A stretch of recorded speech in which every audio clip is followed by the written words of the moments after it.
Dari belakang. Mana kabarnya?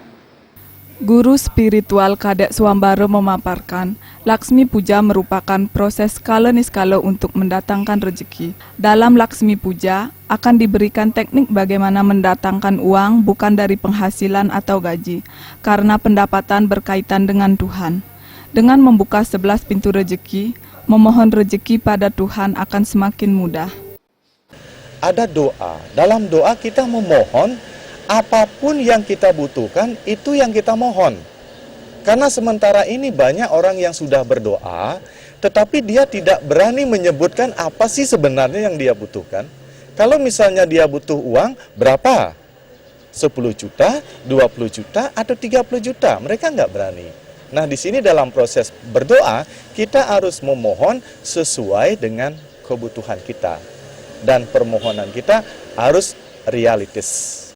Ditambahkan, untuk membuka 11 pintu rezeki harus dilakukan satu persatu. Kuncinya adalah dengan menciptakan hubungan yang harmonis dengan orang tua kita, pasangan hidup, dan anak-anak. Selain itu, perlu diciptakan lingkungan yang bersih, menghindari kata-kata kasar, dan yakin diri terhadap ide Sang Yang Widiwasa, Tuhan Maha Pencipta masa depan kita. Bila hal-hal ini dikerjakan, niscaya pintu rezeki akan terbuka. Purnama dan Alit Setiawan, Bali TV.